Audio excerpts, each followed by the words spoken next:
Welcome everybody to our latest Monterey Conversation. I would like to begin with a few words of thanks to the people who have made this conversation possible, and then we'll introduce our two illustrious speakers for today. We'd like to thank the Carnegie Corporation for its generous support to the Monterey Conversations, and to thank Anna Vasilyeva of the Middlebury Institute for International Studies, and Altena Yunusova, also from the Middlebury Institute, for doing everything to make this and all of our other Monterey Conversations possible. So I will turn now to very brief introductions of our two speakers, although of course there's a long list of publications that could be identified, accolades and awards, and that could take up a third of our conversation. So I'll just briefly mention the professional titles of our two speakers, and then two publications in particular, and from there we will launch into the conversation.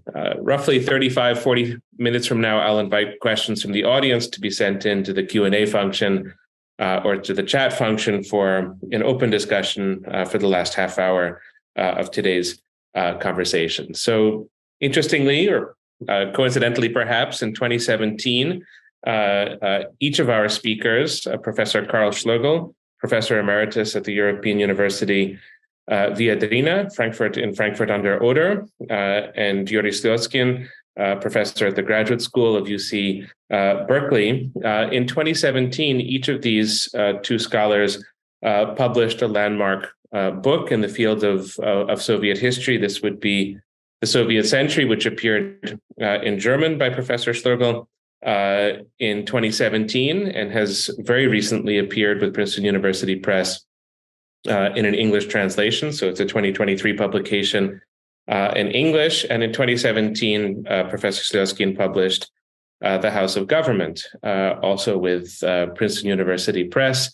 And these are two long books, detailed books, extensive books that, in my view, constitute each individually a rethinking of Soviet history, what Soviet history is, how we're to understand it, how it's to be written. And so that's the frame for today's conversation: conceptualizations, ideas, notions of Soviet history. And so I'll start there with my first question. And I have the same question to ask about two separate years in the story of the Soviet Union. The first is 1917, when the story begins, in a sense, and then 1991, when, in a sense, the story ends. Although, I think the history is quite a bit more complicated than that of an explicit beginning or that of an explicit end. And so I'd like to begin with you, Karl, and start with the year 1917, and ask you to speculate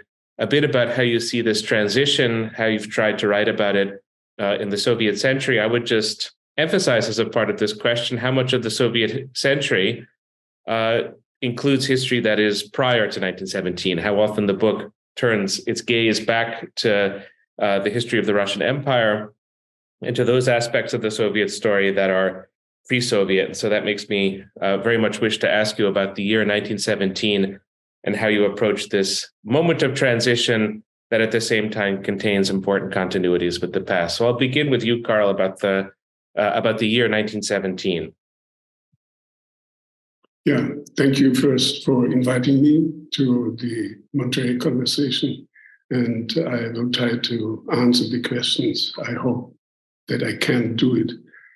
1917, this is usually taken as the great caesura, the break, the disruption.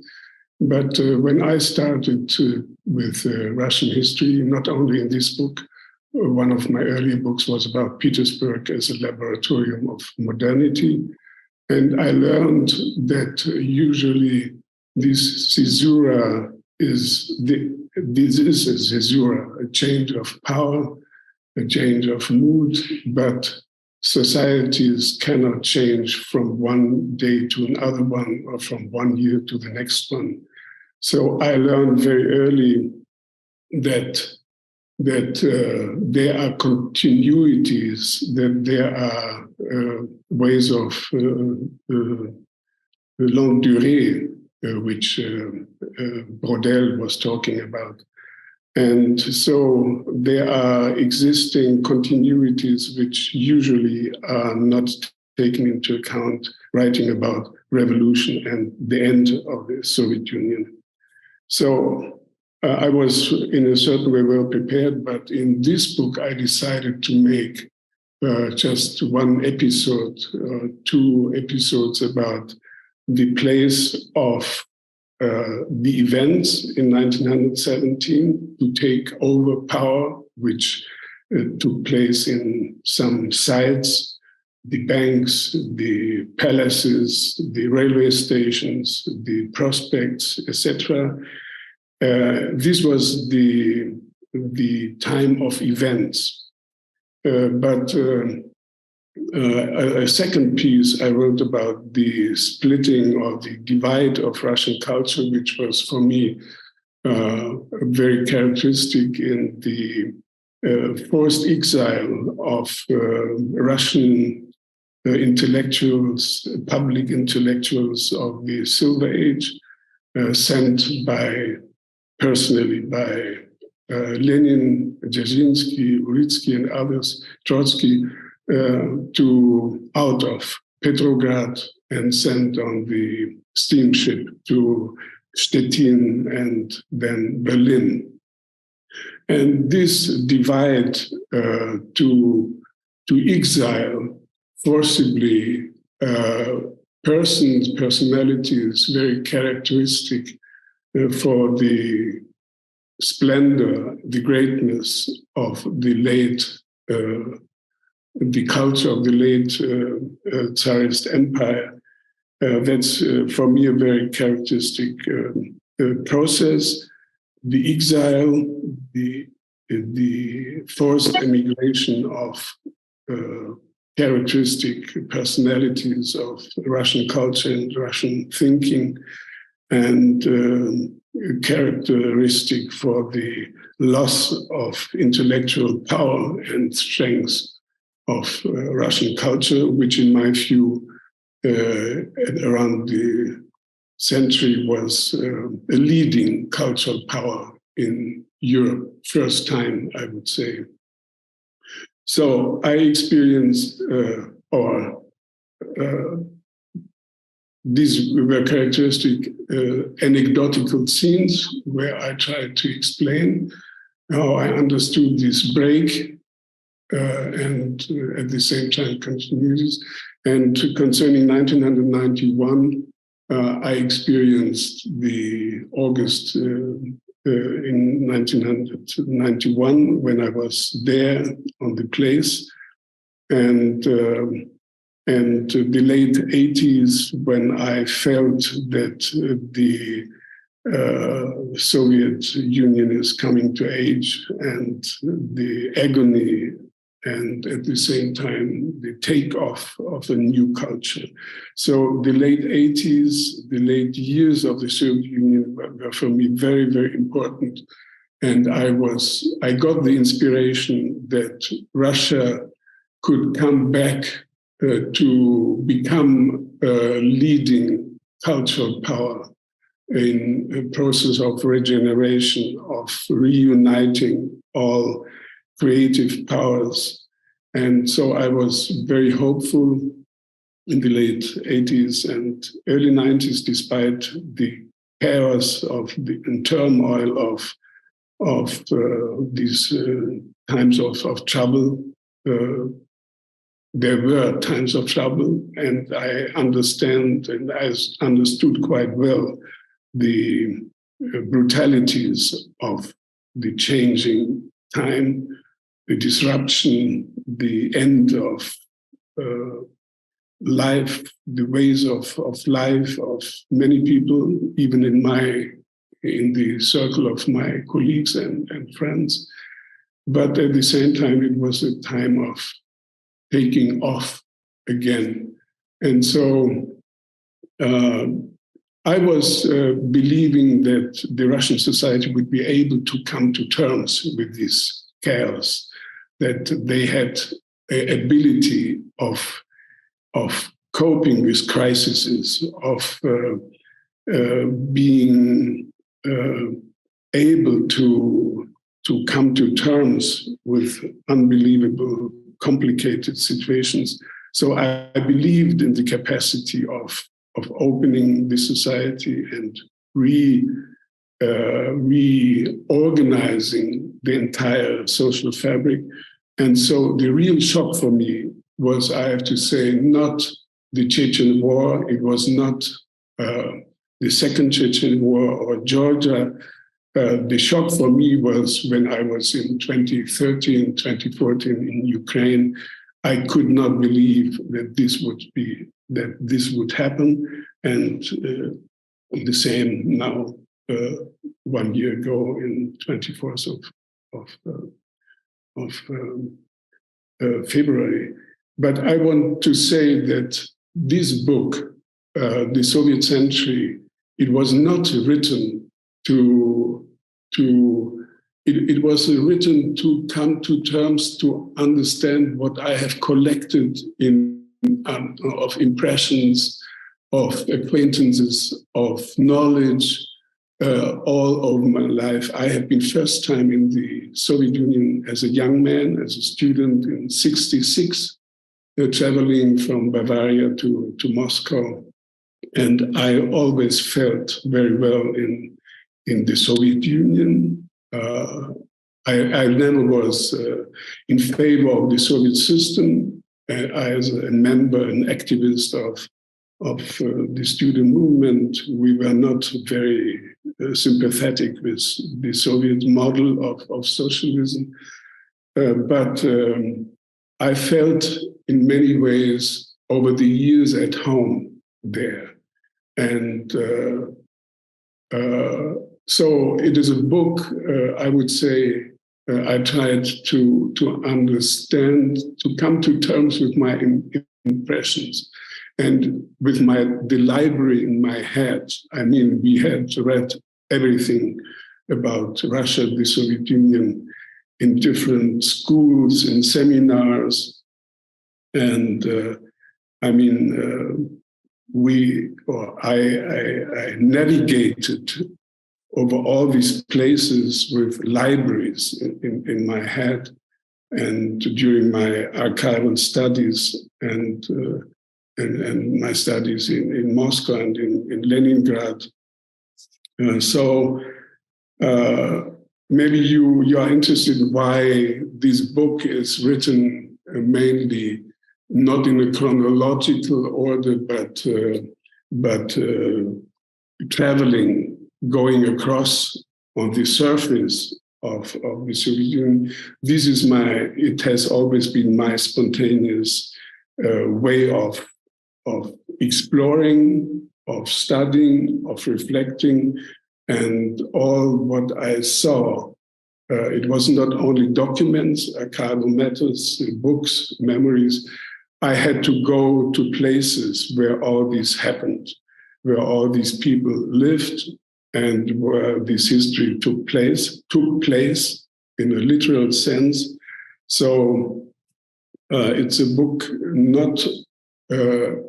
it's my trial to tell a story not only along the timeline, but going across the country and navigating the space where all this happened. And this is, in my view, I'm just finishing, in my view, an unsolved problem of historiography, how to bring together space and time.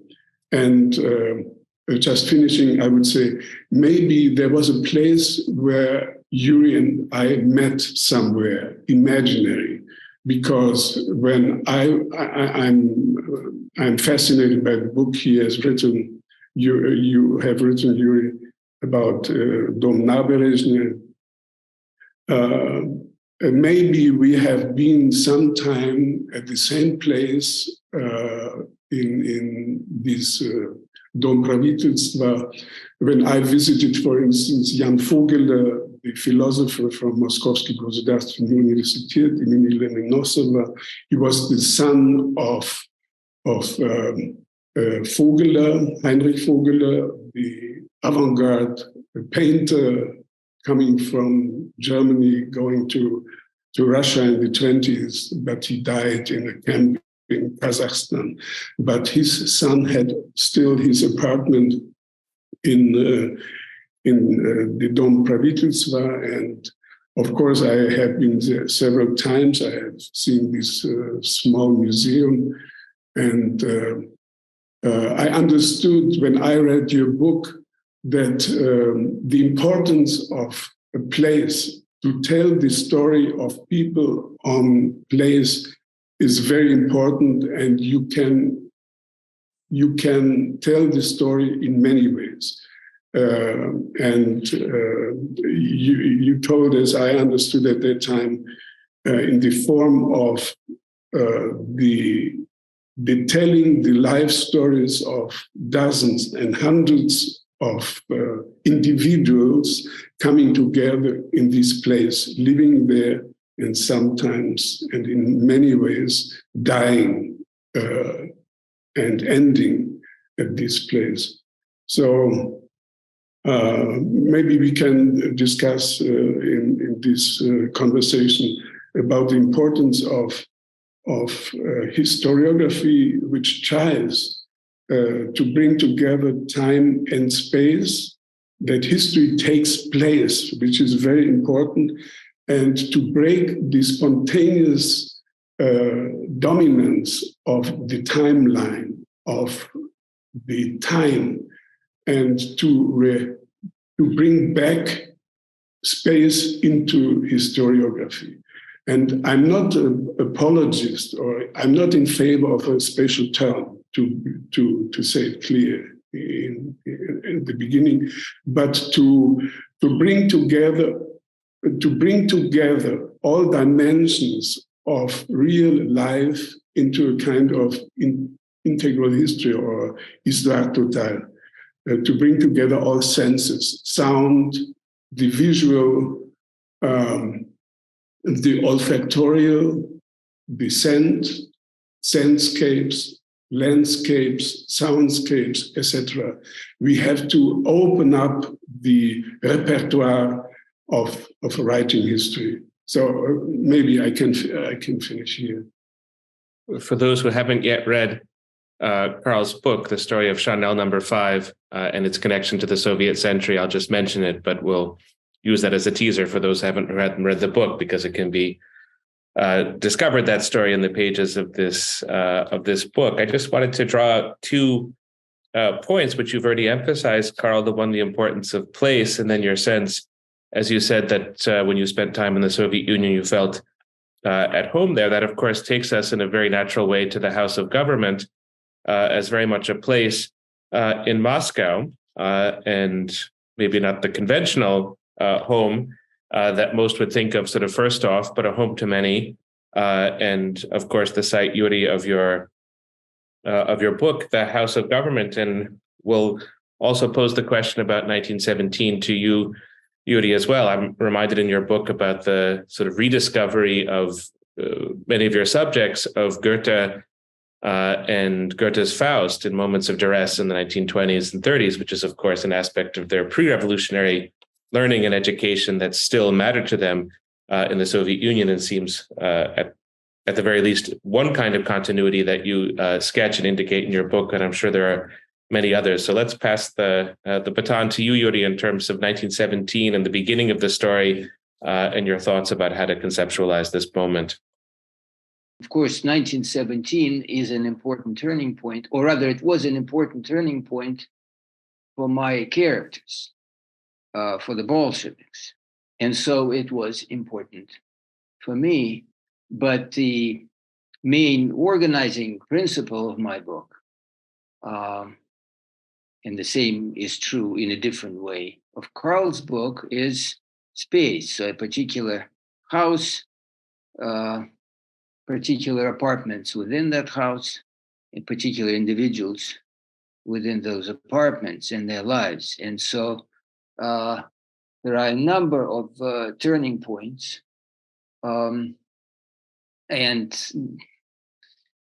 significant for a number of people.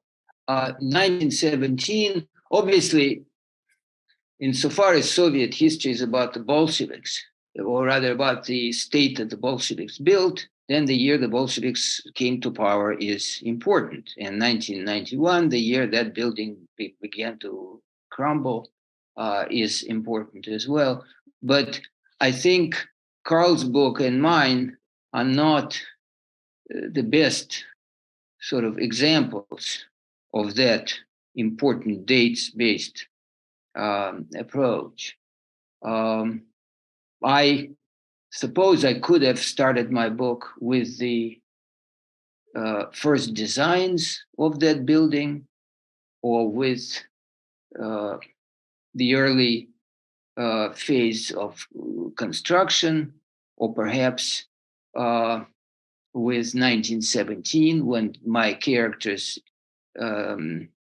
began building their estate, or perhaps the time they joined the party. And so, these things, it really depends on the story you want to tell. My story is about the building, and the building is about the particular kinds of people, and those people were comrades in arms. They had, in some ways, similar biographies. And so I chose to begin with particular individuals.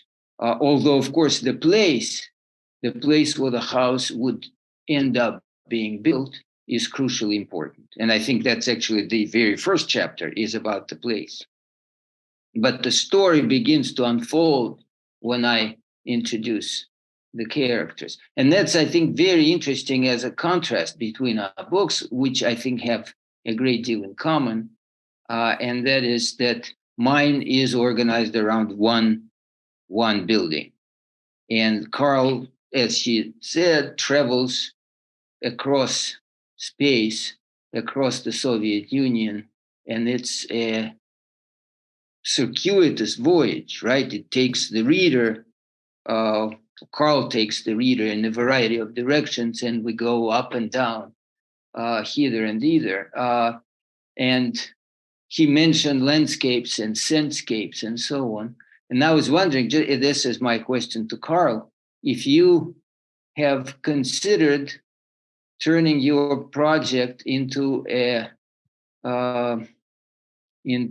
internet site where one could see more images, perhaps hear some sounds, because you have wonderful evocative chapters about bells that one could actually hear, about certain types of music, about Levitan's voice, and would be nice for the reader, or in this case also the viewer, to actually hear those voices and see some of those images, some of those staircases and kitchens and curtains and lampshades and so on and so forth. I'm not sure. I don't think we can smell at such a distance at this point, but maybe we can.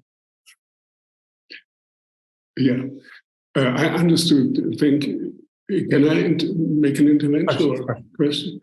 Yuri, I understood your book, of course, not as a history of the place, but the place was the point where the lifetime or life and death of a generation, the generation of power in a certain way, came together. And you have a chance, and you found a narrative to concentrate the life world, the way of life, the experience of this generation, going from one apartment to the next one, from one staircase to the next one, from one shop or theater which is there.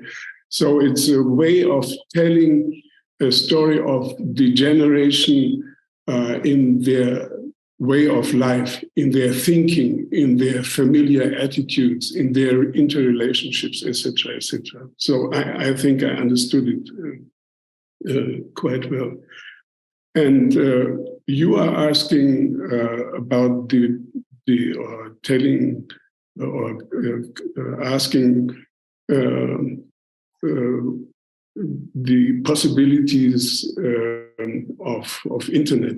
I mean, thinking about the possibilities of the internet makes you doubting about the profession of a historian today. I mean, if you can explore in the internet, you can go to Kolyma, to the Krajewiecki Museum, you can go to Solovki, you can go in this wonderful story about Komunalka, which was produced in Leningrad, St. Petersburg.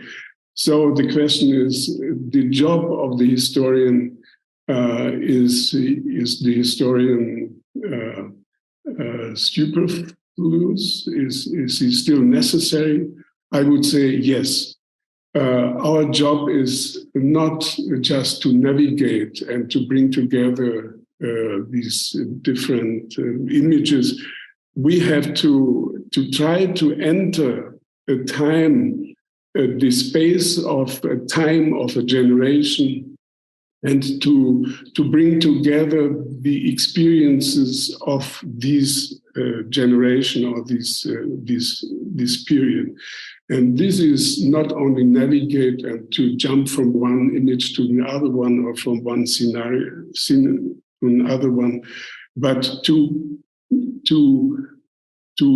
discover, to recreate in some way this vanished world. And in my case, I mean, I started with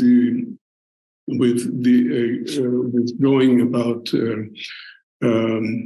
Baracholka in Izmailovsky in the 80s and 90s.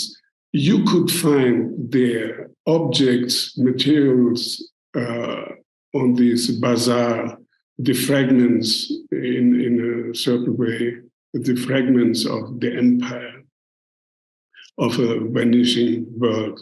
And the problem was now how to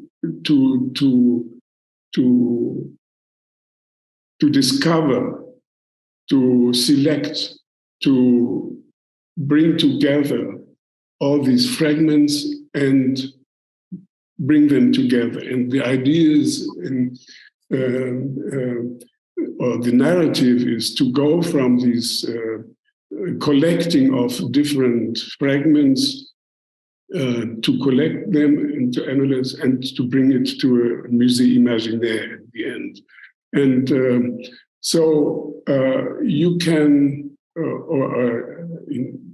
I had the impression that I'm writing a kind of intellectual Baedeker, going across the country. And Baedeker,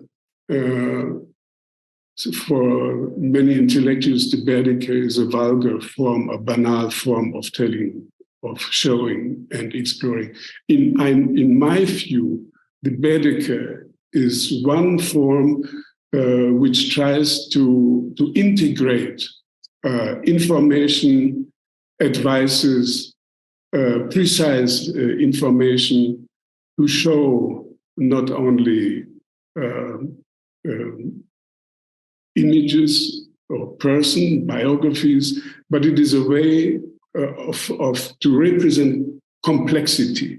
So I'm rather an admirer of Baedeker, the Baedeker approach, because there are things described which represent the reality of life in many ways on the basis of very precise information. So to collect the fragments, the objects, the material culture, the intellectual heritage, and to analyze these objects. And you have to make a decision, you have to select, but every historian is making decisions, focusing his attention or her attention to this object and to ignore or to leave aside other objects, which are also interesting. You have to make decisions. And the question may be discussed. Why did you decide this, and why did you leave aside others? And the idea is, I can explain why I decided to take the duhi, or the sense, or the fragrance, why this was an important impression when I was there, and why it became interesting for me, and why the analysis of fragrances and scents can be very, very not only interesting, but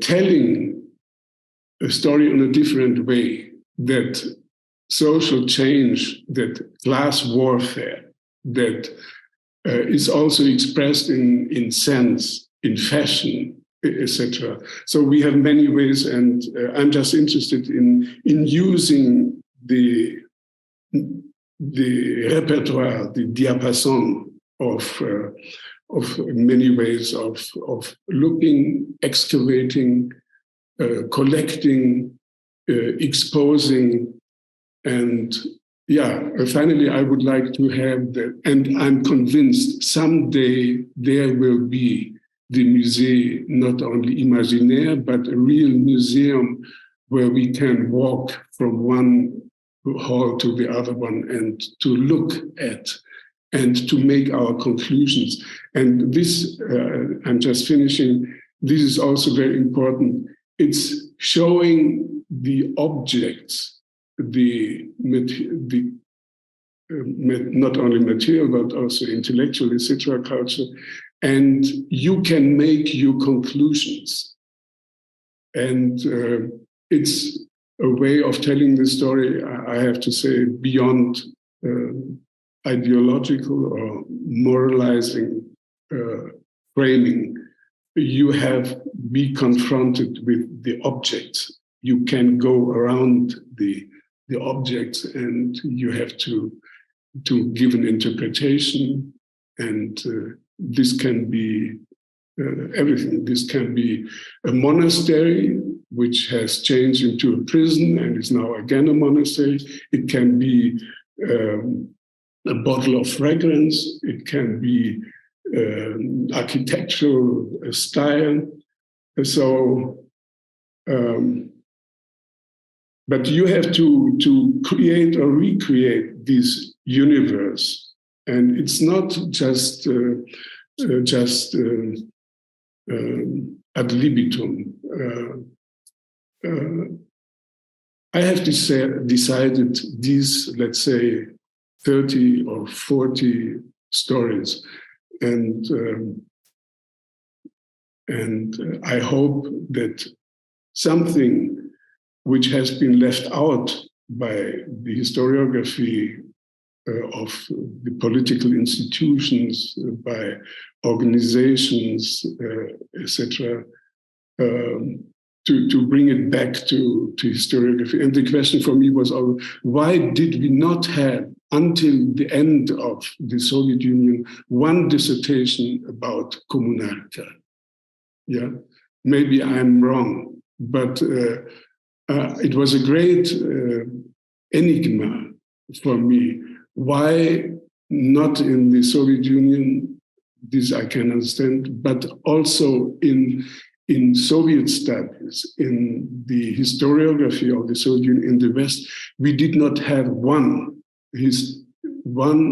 dissertation and about one of the central places of the way of living, Kommunalka. And I was not looking for Kommunalka to find an exotic object. It's strange or exotic. No, because I experienced it from being there, that Kommunalka is a central place, not only for 1 month, 1 year, but for a whole lifetime, for generations. And characteristic So I was interested in these places which did not exist or were absent or ignored in the mainstream historiography. And it's not only the banality of everyday life, it's the life, and which has to do with privacy, with personal relations, but also with high politics. Because as you can see in Yuri's book, you can live in these apartments, but someday struck lightning and somebody knocked on the door, and one apartment after the other emptied. People disappeared from one day to another one. So everyday life, to write about everyday life is nothing banal. It has to do with the entire social, political, ideological universe. Well, it's with that in mind, Karl, that I'd like to ask Yuri about the history of private life in the Soviet Union. It seems that your book reflects that in so many ways, the notion of the vacations that people took as significant to their story, which your book very persuasively demonstrates, but is not to be taken for granted. And frankly, before I read your book, I had read very little about the vacations of anybody in the Soviet Union, but also your use. This is perhaps a bit closer to high politics, but no less a reflection on personal or private life. Your use of trial transcripts and letters and eventually memoirs to get at the emotions of people as they lived through the wrenching political transitions from, say, 1928 to 1936, 37, and beyond. But perhaps here, Yuri, you could reflect a bit on source material and the ingredients of historical analysis as a lens or as a means of getting at the private life of people in the Soviet Union. Well, the main source material were those apartments that I visited within the House of Government and apartments in exile, so to speak, belonging to people who used to live in the House of Government. And so there were things that they were eager to show me, and then there were things that surrounded them. And of course, both were sources, and both were interesting. And then when you look at family archives, things preserved as an archive, there are obviously all sorts of distinctions to be made. There are things preserved as treasures, heirlooms, grandma's earrings, awards, certificates, medals, and so on. There are things, documents that may or may not become treasures, various passes, passports, licenses, and so on. Then there are people, of course, who collect, like Voshev in Platonov's The Foundation Pit, who collect, I forget actually the way he puts it, but they are, I think, something like the unfortunate scraps of nature, tickets, invitations, old calendars, casual notes, so on. But what, and then of course the part of the archive that people pay most attention to, and I'm most eager to show to you, are photo albums, are photographs, and there are actually some very good books about photographs as a historical source. They may or may not be well organized, but they are there usually with some notations and explanations, some stories attached to them, with obviously certain backdrops and so on. But the thing you mentioned, and the one I actually wanted to say a little bit about, are of course letters, because that is not the part of the archive that people tend to draw your attention to, but the largest part of the archive very often. The things that people, and curiously enough, things that people collect very often without ever reading. Because I remember asking my subjects about whether they actually go to those boxes filled with letters. And the answer is almost invariably no, with some interesting exceptions. And speaking of Karl's world, or the world the world that he has preserved in his book, or travels through in his book, as well as my world, the world of my subject. Letters are so incredibly important because everybody kept writing them.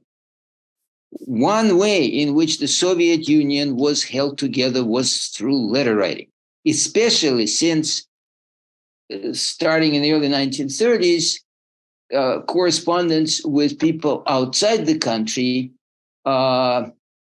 really shrank to a trickle, or I should say maybe to some thin threads, and those threads would be used by NKVD interrogators as proof of the existence of secret societies, whereas in fact, of course, it was proof of the existence of social networks of connection. In any case,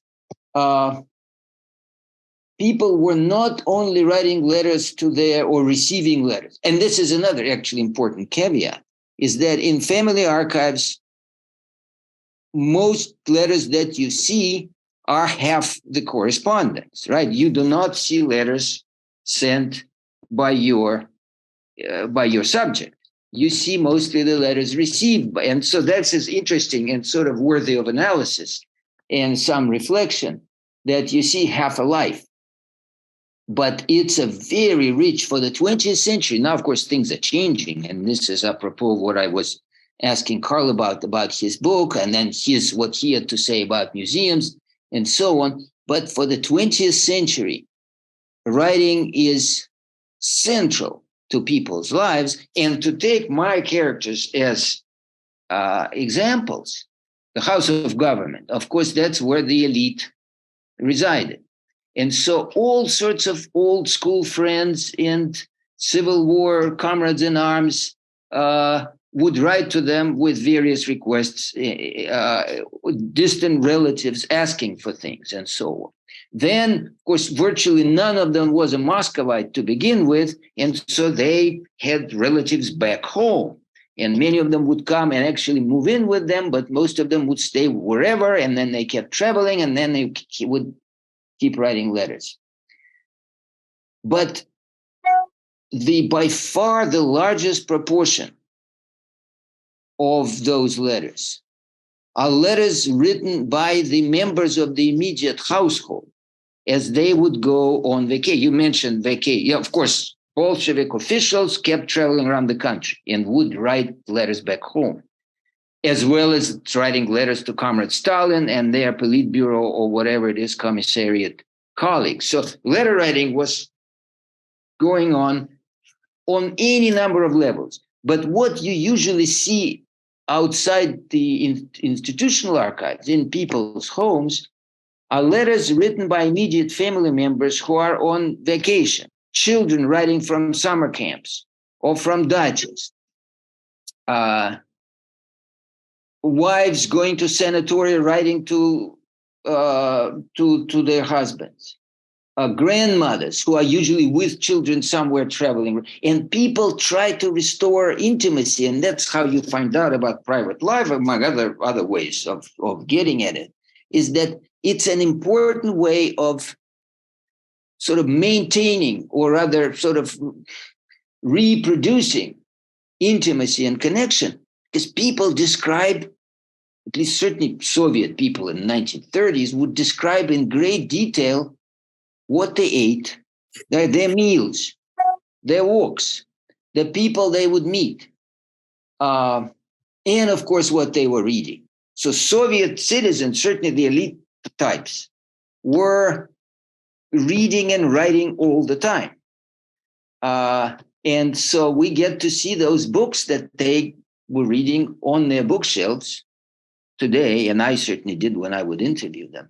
And we can read those letters.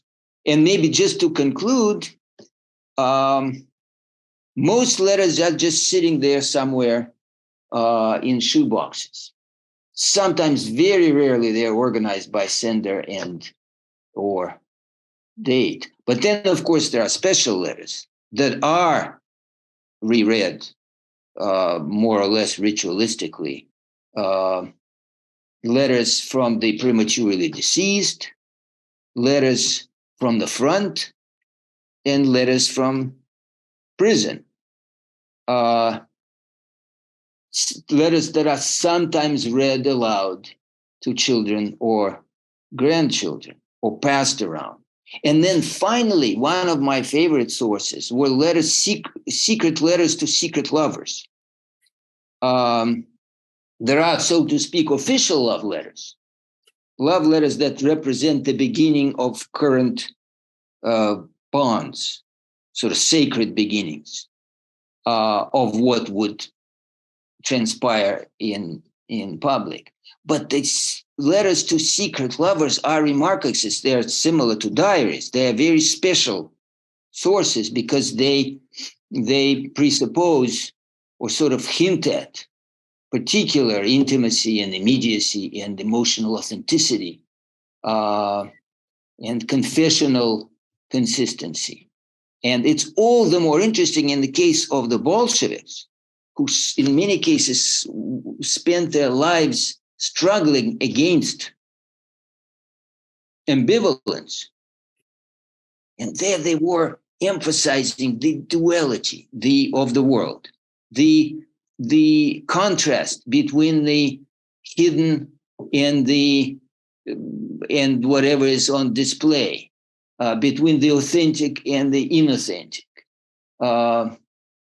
between the apparent and the genuine. And of course, that's what most of those letters are about. And that goes to the heart, I think, of many of my characters' predicament, because their lives as Bolsheviks were in some ways aimed at destroying the lives that they would sort of whisper about, if you can say whisper about written texts.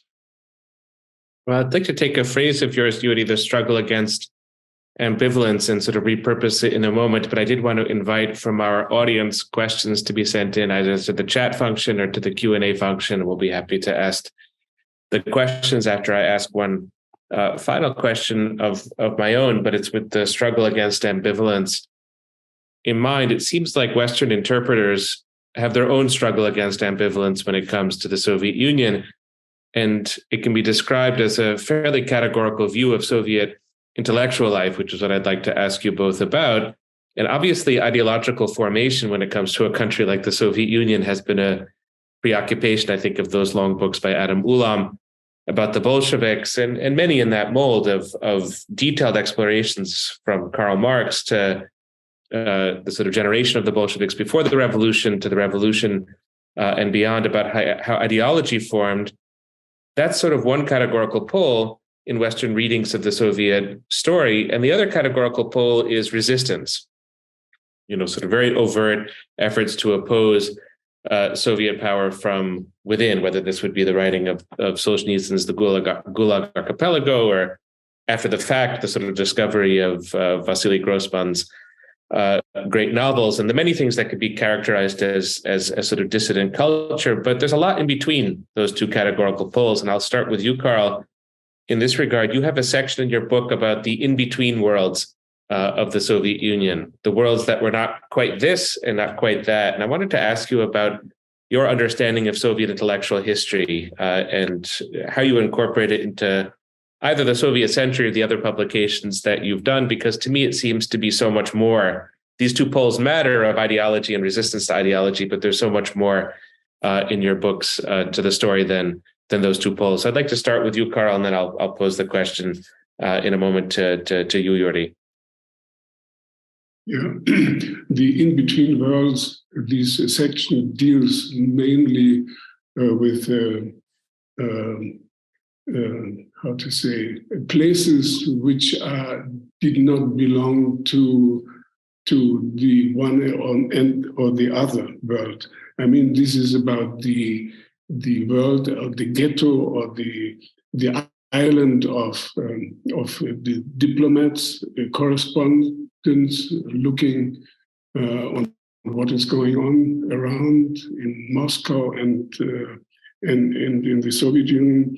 It's about the zones of contact which have been organized in Berioska, in the chain of special shops, or a figure which fascinates me, Georges Kostakis, who has worked at the Canadian embassy and he was a Russified Greek who lived in Moscow and who, in a certain way, he was ingenious, in my view, to rediscover the importance and the grandeur and the brilliance of the Soviet avant-garde.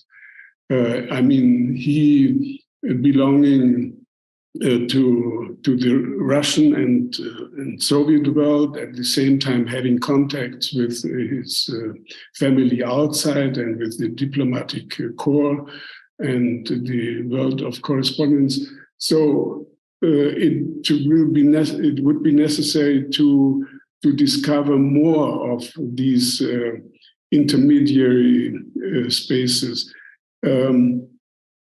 But I mean, the central place of mixing these two worlds, I would say, were the Moscow kitchen.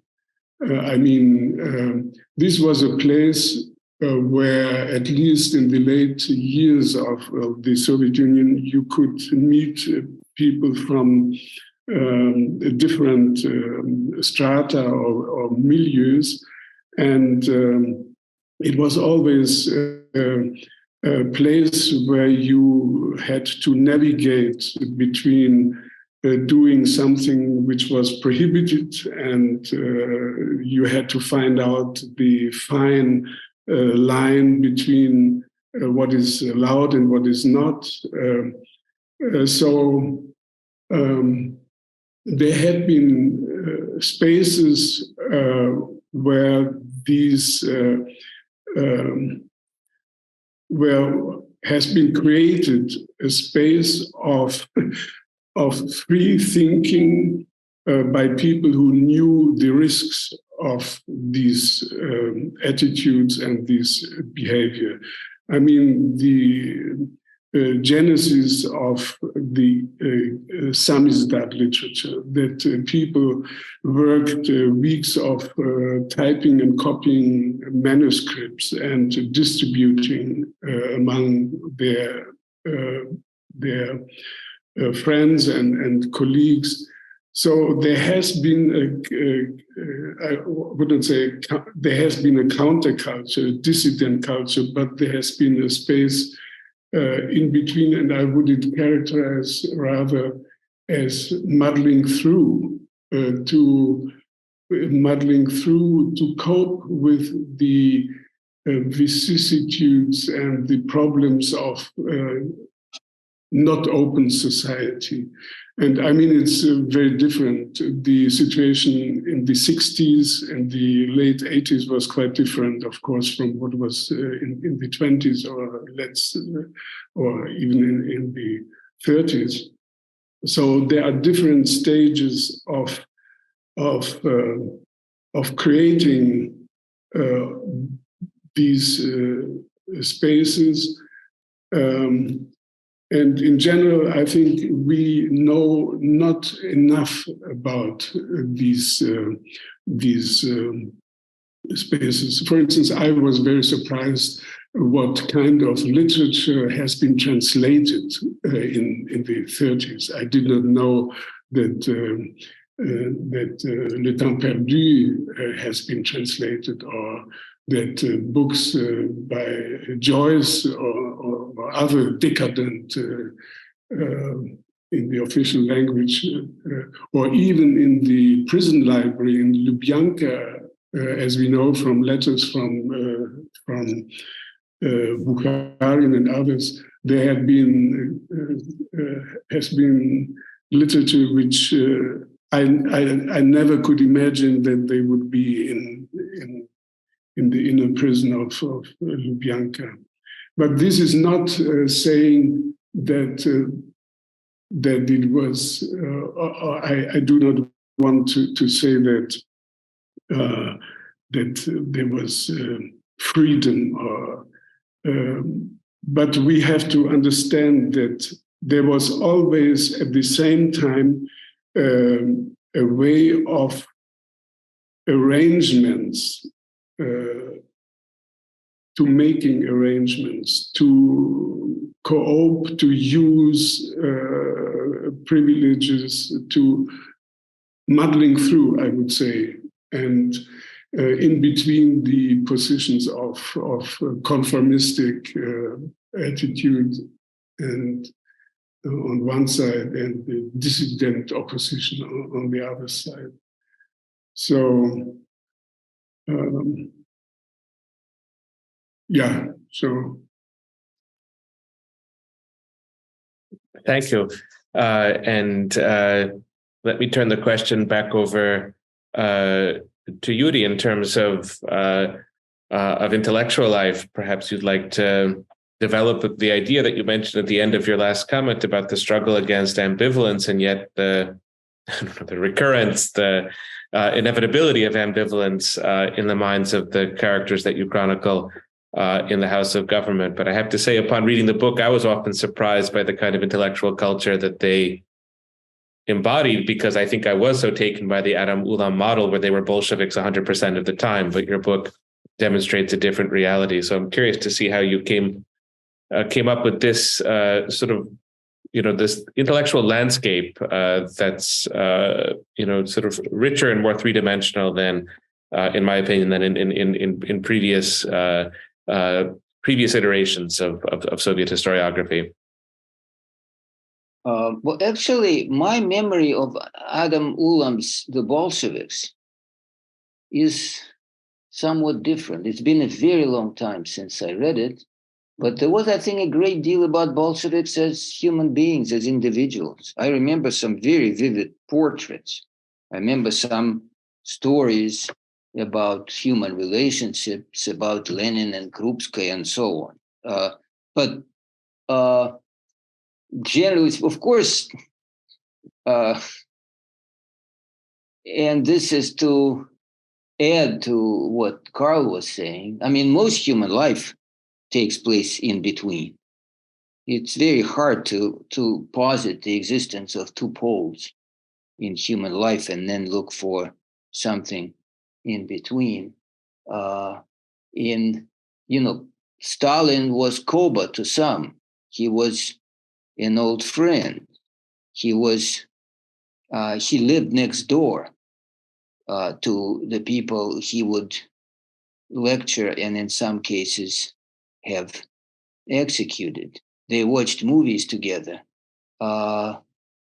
Mezlauk, or to give him his Latvian name, Mezlauks, would sit at Politburo meetings drawing caricatures of his colleagues, and so on. So obviously ambivalence is everywhere, and in some ways everything is in between, insofar as we can imagine whatever it is that's on both sides.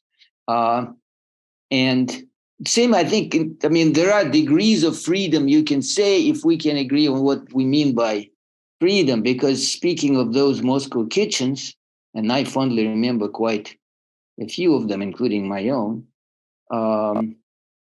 as also I do the communal apartment in which I grew up. But the classical kitchens were in sort of new Khrushchev apartments for the most part. some of them and some of those conversations that would take place in the 1970s in those kitchens would later be remembered as actually unfree in some important ways by some of the very people who would participate in those conversations. So this is just to add to this sort of pile of ambivalences. As for my subject's intellectual life, they were, most of them, since my subjects are mostly old Bolsheviks, they were intellectuals almost by definition. They had to read in order to join the party. They had to read as party members. They discovered their faith in books. They questioned and considered and reconsidered and wondered about their faith by reading more and more books. And again, by writing. By writing articles, essays, speeches, some of them more or less formulaic. I apologize. More or less formulaic, but also writing about ideas and about books in their private correspondence, a great deal. Speaking of the books they were reading, and I discussed that in my book about the House of Government, Benedict Anderson says some interesting things to say about the ways in which novels form nations. What's interesting about the Soviets, and this is also related to what Karl was saying about Proust and Joyce translations in the Soviet Union and incredible popularity of Remarque, and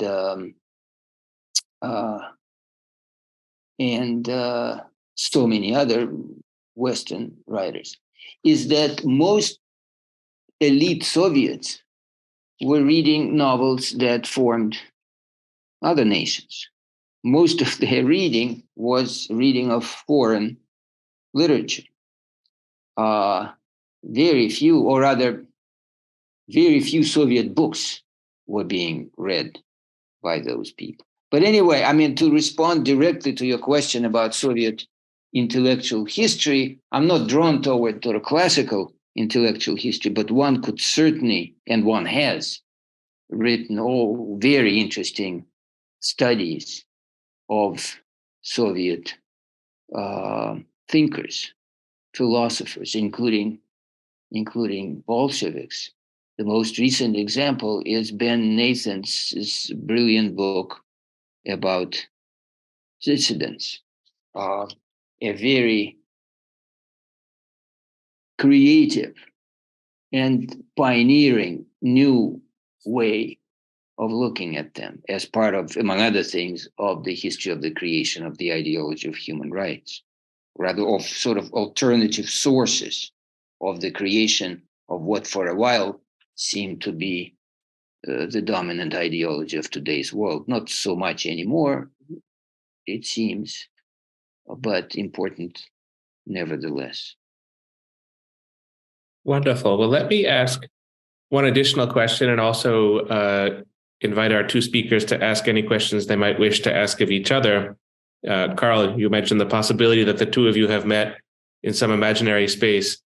Prior to this conversation, I suppose Zoom is also a kind of imaginary space, but here's an opportunity with the physical presence that we have on the screen, perhaps for you to ask each other a question if you wish. But I have one further question. I'll start with you, Karl, and then turn to you, Yuri, about the passage of time since the fall of the Soviet Union in 1991. I think it has to be this way, that the passage of time always affects the writing and thinking about history, and the kind of Soviet Union that we could glimpse, let's say in 1995, is not quite the same as the Soviet Union that we glimpse today. And there is, of course, the enormous question, which is really material for another conversation, about memories of the Soviet Union after 1991 and the many ways in which the Soviet Union has shaped the geopolitics of our present moment. But that's, I think, a conversation for a separate day. I want to ask about the passage of time and sort of your own shifting thoughts about how to write the history of the Soviet Union. What is it now? 31 years, 32 years, 33 years after 1991. So let me start with you, Karl, and ask you to reflect on the passage of time after the fall of the Soviet Union, what this means for you as a historian or for historians in general. And then I'll ask the same question of Yuri. I have to say, for me, it's very important to be on the spot, to go, to see, to feel, to understand what is going on. And I have been last time in Russia. I went to Rostov-na-Donu just to have a look on this beautiful city in the south, but at the same time to see what's going on the Russian side of the Russian-Ukrainian border. Since then, I have not been there, and I feel that this is a very basic restriction of forming a judgment. Just reading every day, looking every day, 24 hours for news, what's going on in Russia and in Ukraine. I have no words. I'm following what's going on, that almost all, or many friends who have done pioneering work in reconsidering, researching history. I mean, all these friends, colleagues, comrades of arms from Memorial, they are in danger, they are outside. It's a situation I never could imagine. I mean, I have written 2 books about the Russian diaspora after October 1917, the 20s and 30s. I never could imagine that a situation would reiterate, which is now going to the people in Tbilisi, Istanbul, Belgrade, Berlin, Riga.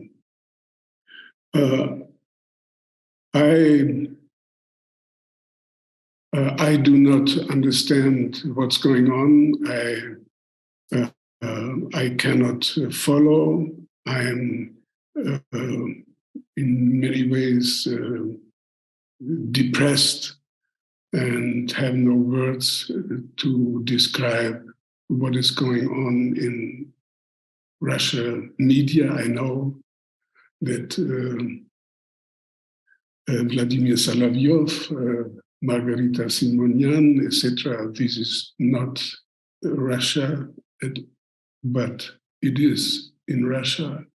And this language, this, in my view, fascist language and talking about what is going on,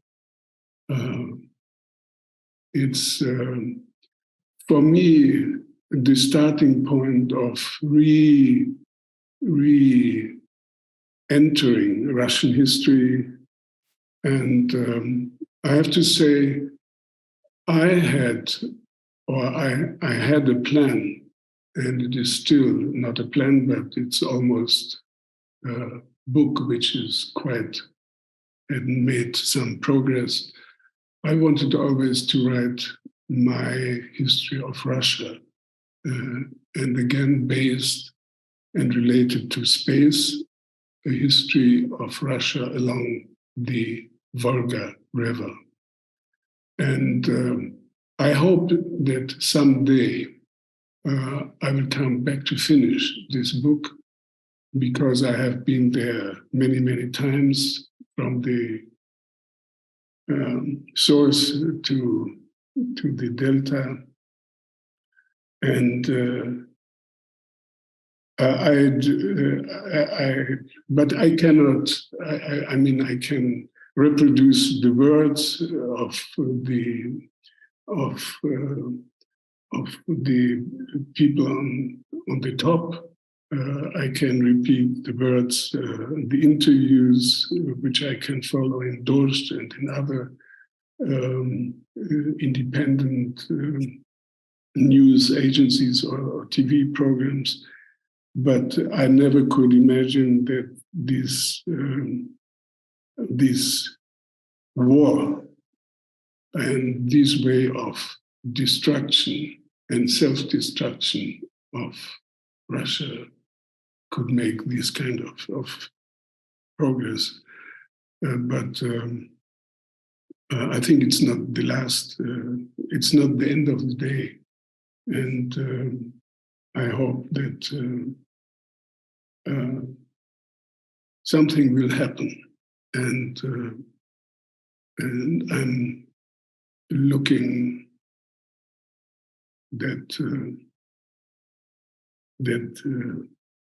I mean, it sounds idealistic now in this moment that someday a different Russia will come back and re-emerge. And but I'm a historian, and I would not like to speculate. We cannot make prophecies or apocalyptical visions. We just have to be prepared for everything. That's Karl. I'll ask you at the moment if you have any question for Yuri as we begin to draw our conversation to a close, and I'll ask the same question of Yuri when he addresses this question about the passage of time after 1991. But is there anything at the moment you would like to ask Yuri by way of drawing to a conclusion? Yeah, I'm very happy to see Yuri. We have met, I don't know in which year, when you have been at the Wissenschaftskolleg in Berlin. And I tried to visit you when I was in Berkeley, but it was vacation and you have not been there. But of course, I would like to listen to what you have to say about what's going on and what is going on in your imagination, brain, perception, how you look on this. And I hope that someday we will we meet in a real place to have an exchange on this. And concerning the book, I mean, this book is the result of a life. I mean, this is not just for 5 years going to archives. Your book is the portrait of a generation in hundreds of facets and aspects. And how did you make it for so long time to bring all this together to concentrate on this very, very broad panorama of a lost generation? Okay, so if you don't mind considering that as your second question, the first question just being about the passage of time and how it may have shaped your thoughts and thinking about the history of the Soviet Union, and then there's Karl's question about the writing of the House of Government, and then if, as a third responsibility, if you don't mind concluding perhaps with a question for Karl, and then we can make that the occasion to bring our conversation to a close. Well, the passage of time, you mean from the fall of the Soviet Union? The fall of the Soviet Union. Obviously, my view of the Soviet Union and my views in general have changed a great deal since then. But I would say that in my case, it has less to do with what happened in Russia, although it's obviously very important,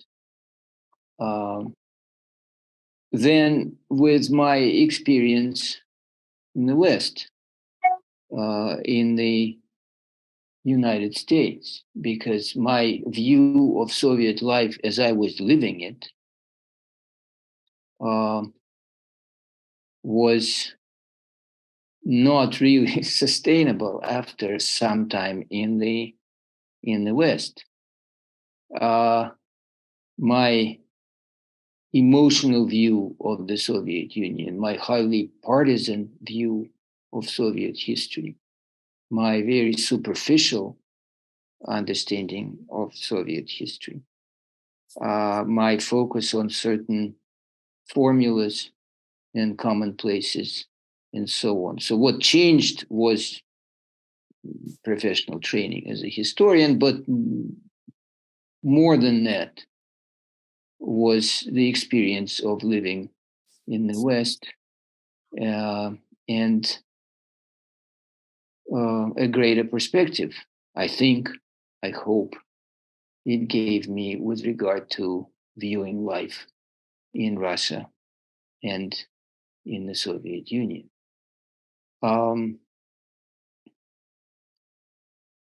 It's, like the Bolsheviks who were building a dream, but built a life aimed for transparency and ended up with ambivalence. And the same is true of me. In some sense, I was traveling toward freedom and found human life that was very different from the one I had left, but not any less ambivalent, and in some very important ways for me, much less free. So that's about the passage of time. And what was the second question? Second question comes from Karl and was about the long process of researching and writing The House of Government. Well, I think Karl understands that. You can understand that better than almost anyone. How we go about finding people and talking to them and looking at the fragments of their lives and reading what they wrote and so on. And obviously, our approaches are in some ways quite different. Or the way we organized our most recent books was one building in my case and this vast expanse in yours. But I think in some ways the method is recognizably similar. We look at similar things, are interested in many of the same things. So I'm sure you can easily imagine the travails, the hard work, and the pleasures of doing research, and especially of talking to some of the survivors, drinking their tea, hearing their stories, the rehearsed versions, and then the ones you would elicit with some effort that perhaps was not or had not been prepared for outside consumption. As for my questions for Karl, I obviously, when I was reading his book, I had a lot of questions. We don't have much time for that. One I've already asked, and that it was not to suggest that we renounce our responsibility as historians, but I just remember reading Karl's book and wishing I could touch and smell, that I could smell, because I remember conversations about those Soviet perfumes, but I can't really remember the smell. And it would be, you mentioned Proust. It would have been so wonderful for me to sniff a bottle and have all those memories rush back. So the kind of museum, right? A museum with a wise and insightful guide taking you from room to room. And of course, those rooms are very different. Some are dark and scary, and some are brightly lit up, and some are quiet, and some are filled with sound. And so sound is, of course, one could do by, imagine like that site that I think you referred to, that our Petersburg colleagues created about the communal apartment, right? As you walk and press the doorbell and find yourself in a particular space and hear certain things. And, Soviet history without Soviet music. And most people, whether they are nostalgic for their Soviet past or ambivalent about it, or hate, and I know such people as well, difficult as it is for me to relate to their perceptions. But anyway, people who hate their Soviet past with a passion still cannot help but wax sentimental when they hear songs from various parts of their lives. I think that's true of most of us. But my more serious question, if we have time for that right now, is Karl, you write, I think, in your book, and you certainly mentioned today, that your book is about a vanished world, a vanished empire. And I was wondering what makes your approach, your book, different by being about an empire as opposed to any other part of the past. I can imagine your book can you imagine writing your book about your own 1960s, where you would travel from place to place, from a Berlin apartment to another Berlin apartment, with the music you listened to back in those days, with various theorists you would engage with, books you would read. You mentioned that you were an activist, women you would fall in love with, and that whole world, fascinating world, and all those things that you mentioned with regard to Soviet history, you could have probably written about. So what makes this a history of a vanished empire as opposed to a history of a vanished world, whichever part of it we choose to look at? So perhaps one could paraphrase that. What is Soviet about Soviet history? Which seems like a very nice question on which to conclude our conversation. So, Karl, you'll get the last word of this particular conversation, and the floor is yours. Yes, I would say that. Thank you for the question, but I would say the life I had lived through, which could be described by children and grandchildren of mine, is not very interesting, despite all the excitements of the 60s, the experiences of the 70s. We have been members of a generation quite happy after the disasters of World War II, living in a space which has been saved and has lived in security. And all I have experienced being in the Soviet Union, and as I told, I was first in the 60s there, I met people with faiths, with experiences my generation did not have. And I think the history of Russia in the 20th century, and of course in Germany, but this was in a different time. It was the century of extreme experiences and tragedies. And I had the hope that this 20th century time has finished and is going into on different rails.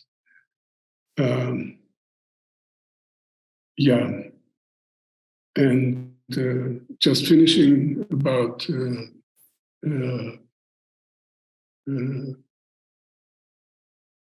now in St. Petersburg, in the public library, Yuri, there is opened an exhibition about scents and fragrances in Russian history.